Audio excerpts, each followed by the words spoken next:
All right, so we're going to do this a little differently today. So what I'm going to do is I'm going to walk through maybe 5 or 6 slides pretty quickly, and then I'm going to actually just sit down with Bob, my friend Bob here from QVC, and we're just going to talk to you. I'm going to interview him, kind of a fireside chat, about how QVC is handling video in today's mobile world. All right, so let me run through a few slides. Just kind of want to set a foundation for what we're going to talk about. So really quickly, this is us, right? I'm Jason Thibeault, a Principal Technical Evangelist with Limelight Networks. And to my left here is Bob Loncaric with QVC. And all right, so I think we all know that mobile is becoming huge in the video space, right? I think that goes without saying. I think according to the Cisco's latest predictions, about 80% of all mobile traffic is going to be video by 2018, some crazy number like that, right? Really big, lots of video, lots of mobile. I think we all know about that.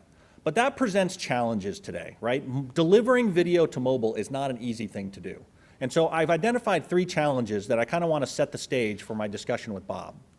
The first one are device formats. So it's obvious that it's really hard to get video to mobile devices because we need all sorts of different formats for different devices, right? We need HLS, we need HDS, we need MSS, we need MPEG-Dash, we need HTML5, we need a Flash player on Android, we need all sorts of different things. And that creates complexities in a workflow for delivering video. The second challenge is really around quality of experience. So we know that when people are on mobile devices, they're on LTE, they're on public Wi-Fi, they might be on their home Wi-Fi. Really hard to guarantee high quality video. So adaptive bitrate becomes a huge, you really need to deliver videos in more than one bitrate. Now, the last one is the mobile ecosystem. So one of the critical challenges is mobile is looking crazy now. There's more and more vendors coming in for distribution, delivery, monetization, ad insertion, and this is creating a host of complexities and challenges for getting video to mobile devices. And when it comes down to it, it kind of want to make you do this, right? Delivering video to mobile really is a challenging prospect, and QVC is a great example of how to deliver video to mobile well. So the last thing I want to talk about here before we go on to our discussion is what good is mobile, right? What is mobile really all about? Well, mobile gives us the opportunity to engage with our audiences in a way that we've never engaged with them before. They're out and about, they're walking around, we're able to reach them in different places where they're not sitting in front of a computer or they're not sitting on their couch watching a television show, where they're actually out doing something and we're able to engage with them during those activities. All right. So as I said, that's it for the slides. I am not going to bore you to death with slideware. What I'm going to do now is I'm going to ask Bob some questions. And Bob is here from QVC, but he's really sort of representing himself. And these opinions are his own.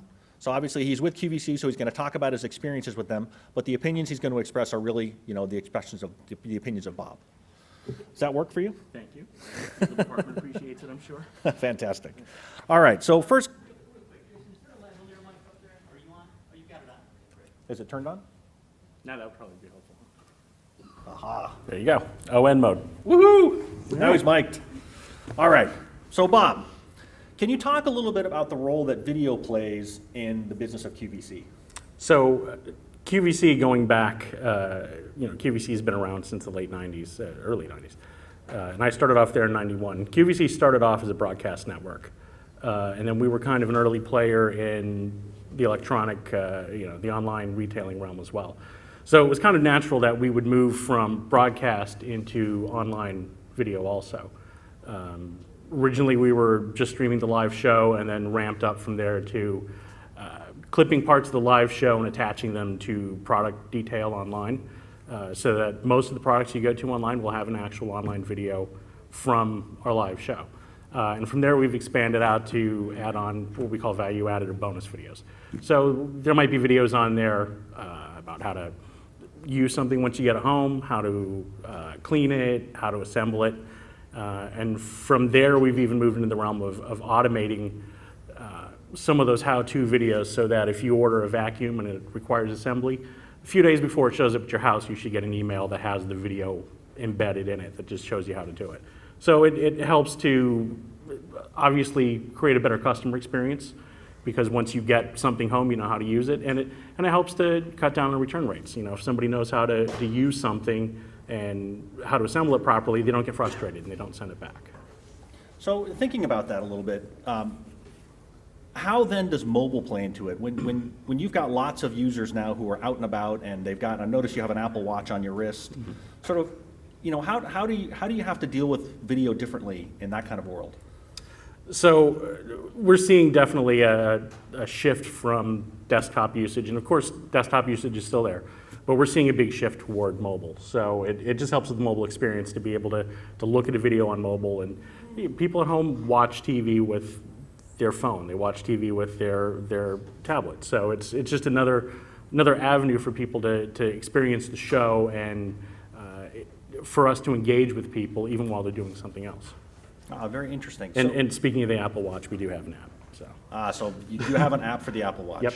And does that have video on it yet, or is that something that you're planning to have in the future? I don't know what they're planning in the future with that. It does not have video now, and Apple hasn't opened up their APIs yet. Gotcha. Well, thinking then about sort of video as a way to engage. So if you've got mobile and it's really about engaging with your audience in different places in their lives, how has digital changed the way that QVC engages with their audience?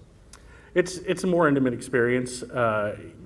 Usually if somebody has a mobile device in their hand and they're viewing video, they're actively seeking out video. It's less discovery. It's not channel surfing. Somebody is physically going there and looking at QVC. So it's a more engaging experience, and it's a way for us to kind of reach out to them in a more intimate setting. All right, so digital provides a great way for QVC for the audience that you're going after to engage with the QVC brand. Mm-hmm. Fantastic.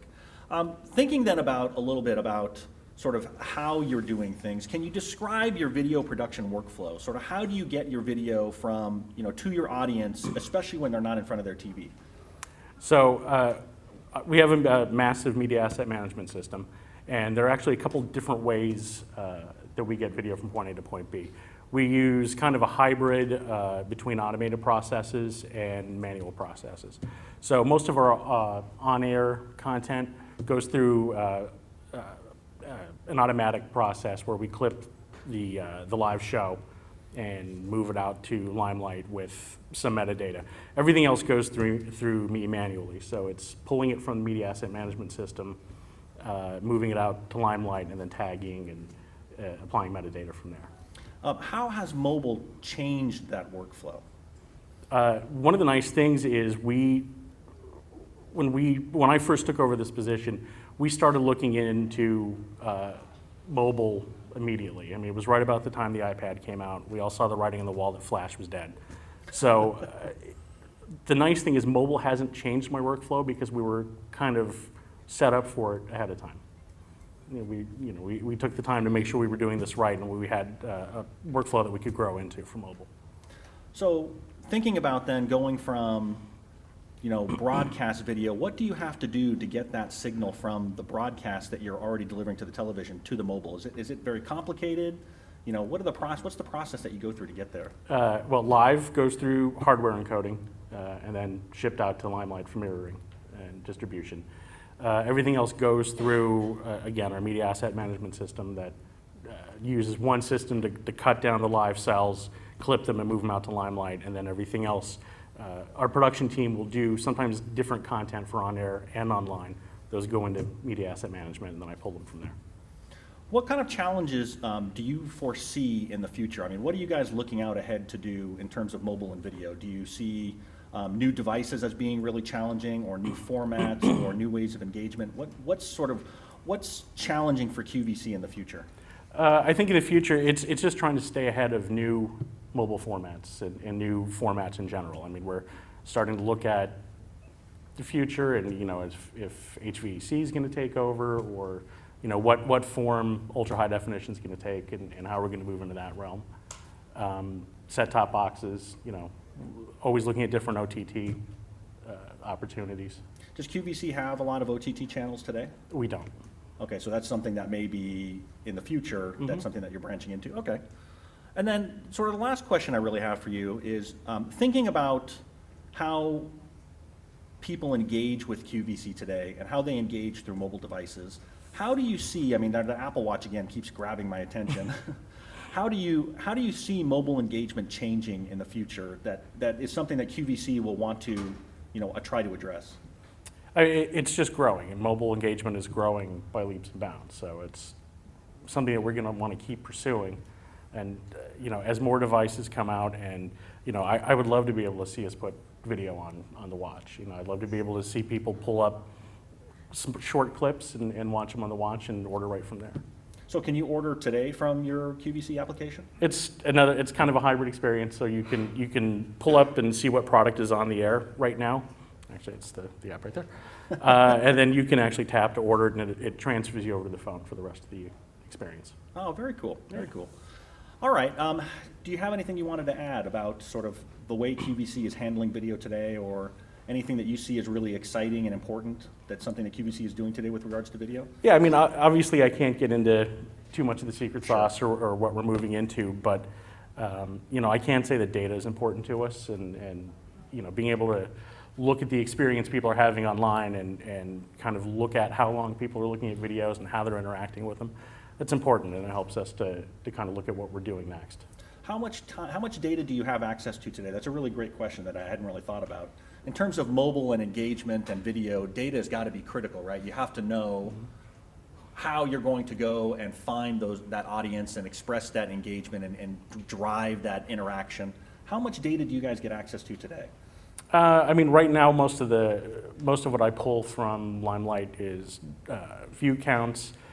They do have some good, rich engagement data, so I can look on a graph where people are tuning out a video. And we're kind of using that to tailor the experience then. So if we notice that people don't like to sit through 30-second intros, we want to cut those down to 10 seconds. And, if people don't really have the attention span to sit through 3 minutes of assembly instructions, maybe we want to cut that back to 2. So it's a good way to figure out where people's attention spans are, and what information is most important to them. Are you finding at all that a certain type of content or a certain length of content works best on mobile devices? 2.5 minutes seems to be the sweet spot with us, which, from what I'm hearing from other people, that's pretty good. That's good engagement. Really depends on the product category. So anything that's highly demonstrable, beauty items especially, will go 2.5, 3 minutes. Sometimes they'll go up to 6 to watch demos. Wow. That's fantastic. All right. Well, that's definitely all the questions that I had. What I wanted to do now is open it up to the audience a little bit. You guys are sleeping on me. Come on. Does anybody have any questions for Bob or for myself about mobile video engagement and about delivering mobile to a fragmented world, sort of how you get that done? You said earlier that your setup for mobile workflow, you were already kind of pre-set up for that. Mm-hmm. Can you expand on what you meant? Is it just the way you were tracking metadata and you already had a way to define things, or? Well, one of the reasons we went with Limelight in the first place is we were highly focused on desktop, and like I said, when I kind of took over the role and we started expanding online video, the iPad had just come out. So we were looking for someone, a partner like Limelight, who was able to supply us with what we needed to move into mobile immediately. So we were kind of proactive in looking for a provider at the time. Question. You mentioned that you didn't have any OTT channels yet. Can you talk a little bit about what's different for you about delivering an OTT channel versus the way you're delivering content today? I mean, the closest thing we have to an OTT channel is we do have a Roku app. So that's an area that I think a lot of the industry is going toward. Certainly hearing a lot of these panels this week, there's a lot of interest in set-top boxes, especially with millennials starting to cut the cord and get rid of cable. So it's, obviously it's something that we want to make sure we're keeping up with. And so where is most of your content online consumed? What kind of places is it consumed? We have iPad and iPhone apps, and a lot of the consumption comes through those. Question, sorry. Are you found yourself developing different pricing strategies for clients that want to go exclusively on mobile versus the TV traditional channel? No, we have not. Any other questions? All right, fantastic. So before you leave, I have something exciting to give away. I have a GoPro camera to give away to somebody in this audience. Woo, let's hear it. Woo. All right. We have a winner. Okay. Can Trevor Scotland step on up to the podium? Oh, we have a winner. There you are, sir. Enjoy that. All right. Video's got a cool little box that sits in the back of that thing and does live streaming too. Oh, it's awesome. Yeah. Hey, fantastic. We wanted to say thank you very much, and we really appreciate your time and coming out and listening to this. And again, have a great rest of your show. Take care, everybody. We got a break now.